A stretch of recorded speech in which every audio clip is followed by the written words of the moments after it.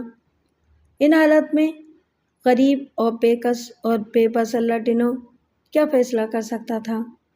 اس نے مالکوں کے حکم کے آگے سر جھکا دیا اور سکا روٹتی پیٹتی بیان کرتی اپنے آپ کو کوستی کچھ بھی نہ کر سکی۔ ان دونوں کو سب کچھ اچھی طرح سمجھا دیا گیا۔ محمد یوسف کا شاطر اور عیار دماغ اس معاملے میں بڑی تیزی سے کام کر رہا تھا۔ ایک مکمل اور بے عیب داستان تیار کر لی گئی، جس کی تیاری میں ان لوگوں کی خوش نصیبی اور الاڈینو کی بد نصیبی کو بڑا دخل تھا۔ اس سے پہلے وہ گائے کو پکڑے جانے کا واقعہ پیش آ چکا تھا، جس سے ان لوگوں نے پورا فائدہ اٹھایا۔ سکا کو اس سارے معاملے سے الگ کر دیا گیا۔ اسے نہ پولیس کے سامنے آنا تھا، نہ کوئی بیان دینا تھا۔ منشی عبدالحکیم حویلی کے اس حصے سے بلایا گیا جہاں وہ بیٹھا ہوا کام کر رہا تھا، اور اسے اس سارے واقعے کی کوئی خبر نہیں تھی۔ اسے جب رئیس غلام مرتضیٰ کے قتل کی اطلاع ملی تو وہ سخت پریشان اور سراسیمہ ہو گیا، لیکن وہ اس خاندان کا قدیمی نمک خوار تھا۔ اسے جب یہ ساری بات بتائی گئی تو اس کی سمجھ میں سب کچھ آ گیا، اور پھر اس سے جو کچھ کہا گیا وہ اسے کرنے کے لیے فوراً راضی ہو گیا۔ بلکہ الاڈینو کو مزید سمجھانے بجھانے میں اور پوری طرح رام کرنے میں اس نے بھی حصہ لیا۔ الاڈینو بیچارہ تو پہلے ہی ادمرا ہو رہا تھا۔ بڑائی عبدالوہاب حویلی کے اندر کام کر رہا تھا۔ وہ بھی رئیس کا خاص آدمی تھا اور کئی ہزار روپے کا مقروض بھی تھا۔ اسے بلا کر اس کے قرضے کی معافی کا مژدہ سنایا گیا اور اسے بھی قتل کے چشمدید گواہوں میں شامل کر لیا گیا۔ ایک خوب اچھی طرح سوچی سمجھی کہانی تیار کر کے تمام متعلقہ لوگوں کو اچھی طرح رٹا دی گئی۔ سکھا اور الاڈینو کو گھر واپس بھیج دیا گیا اور انہیں خوب تاکید کر دی گئی کہ ہدایات سے انحراف نہ کریں، ورنہ سکھا اور اس کی بیٹی گل بی بی کا دنیا میں کہیں بھی ٹھکانہ نہ ہوگا۔ انہیں یقین دلایا گیا کہ ان کو 50,000 روپے کی رقم بھی دی جائے گی۔ رئیس غلام مرتضیٰ خان کی لاش کو اوطاق میں ڈال دیا گیا اور اس کے بعد پولیس کو اطلاع کر دی گئی۔ جس کمرے میں فی الحقیقت قتل ہوا تھا، اس کمرے کے فرش وغیرہ کو پوری طرح صاف کر کے واردات کے تمام نشانات مٹا دیے گئے، اور پھر پولیس کو بتایا گیا کہ الاڈینو ارتکاب جرم کے بعد حویلی سے بھاگ گیا ہے۔ الاڈینو کو اس کے گھر سے گرفتار کر لیا اور اس نے اعتراف جرم بھی کر لیا۔ چھوٹے رئیس اور محمد یوسف کی جانب سے پولیس کو بھاری رقم دی گئی کہ وہ ملزم کو کسی بھی طرح ہاتھ سے جانے نہ دے۔ صالحہ عبدالکریم کا یہ طویل بیان متعدد پیشیوں پر پھیلا ہوا تھا۔ مقدمے کی کارروائی کافی دن تک جاری رہی۔ اس دوران صالحہ عبدالکریم نے استغاثہ کی جانب سے بہت سے گواہ پیش کیے، جن میں اہم ترین گواہ سکھا تھی، جو اس قتل کی عینی شاہد تھی اور جس نے اس واردات کو اپنی آنکھوں سے دیکھا تھا۔ منشی عبدالحکیم اور بڑائی عبدالوہاب نے اس بات کا اقرار کیا کہ انہوں نے اپنی آنکھوں سے کچھ نہیں دیکھا تھا اور ان کے سابقہ بیانات کا حقائق سے کوئی تعلق نہیں تھا۔ غلام ربانی وہ پہلا ملزم تھا جس نے عدالت کے سامنے سب کچھ اگل دیا۔ میں اپنے دل کا بوجھ ہلکا کرنا چاہتا ہوں، اس نے کہا۔ میں، میری ماں، میرے ماموں، ہم سب جاگیر اور دولت کے لالچ کے چکر میں اندھے ہو گئے تھے، اور ہم نے اس شخص کا خون کر ڈالا جس نے ہمیں تحفظ فراہم کیا تھا۔ سکھا نے جو بیان دیا ہے وہ بالکل درست ہے، میں اس کی تائید کرتا ہوں۔ غلام ربانی کے اعتراف جرم کے بعد صابرہ نے بھی اپنے جرم کا اعتراف کر لیا۔ گرفتاری کے بعد سے ہی اس کی حالت غیر تھی اور وہ ذہنی طور پر بہت زیادہ منتشر رہتی تھی۔ جناب والا، یہ ہیں وہ لوگ جو رئیس غلام مرتضیٰ کے اصل قاتل ہیں۔ آخری پیشی پر صالحہ عبدالکریم نے اپنے دلائل کو سمیٹتے ہوئے کہا، ان لوگوں نے اپنی دولت، قوت اور اقتدار سے فائدہ اٹھا کر ایک غریب اور لاچار آدمی کو قربانی کا بکرا بنایا اور اس شخص کو سزائے موت بھی سنا دی گئی، اور اس کے بعد اس نے جاگیرداری کے گھناؤنے اور انسان دشمن کردار کے خلاف ایک لمبی تقریر کی۔ جس دن مقدمے کا فیصلہ سنایا جانے والا تھا، اس دن کمرہ عدالت میں صبح سے لوگ جمع ہونا شروع ہو گئے تھے۔ اور عدالت کی کارروائی کے آغاز کے وقت تک باہر برآمدے تک میں لوگ جمع تھے۔ کمرہ عدالت میں زہرا بھی موجود تھی۔ اس کے ساتھ غلام رسول اور retired D S P Iqbal Hussain اور اس کی بیگم بھی موجود تھے۔ منشی عبدالحکیم اور بڑائی عبدالوہاب بھی موجود تھے۔ گل بی بی اور قادر خان بھی تھا۔ جج صاحب تشریف لائے تو سب لوگ احتراماً کھڑے ہو گئے۔ جج صاحب نے اپنی نشست سنبھالی اور فیصلے کی فائل سنبھال لی۔ انہوں نے واقعات کا مختصر سا پس منظر بیان کرنے کے بعد اختصار کے ساتھ فیصلہ سنا دیا۔ مفصل فیصلے کی نقل عدالت کے رجسٹرار سے حاصل کی جا سکتی تھی۔ فیصلے کے مطابق مسمات صابرہ بیگم کو اپنے شوہر رئیس غلام مرتضیٰ کی اصل قاتل قرار دے کر عمر قید کی سزا دے دی گئی اور محمد یوسف اور غلام ربانی کو اعانت جرم میں 10 سال قید بامشقت کی سزا دی گئی۔ مسمی الاڈینو کو رئیس غلام مرتضیٰ خان کے قتل کے الزام سے بری کر دیا گیا۔ صالحہ عبدالکریم لوگوں کے اس ہجوم کے درمیان کھڑی تھی۔ اس ہجوم میں گل بی بی اور قادر خان بھی تھے، سکا اور الاڈینو بھی، زہرا اور غلام رسول بھی۔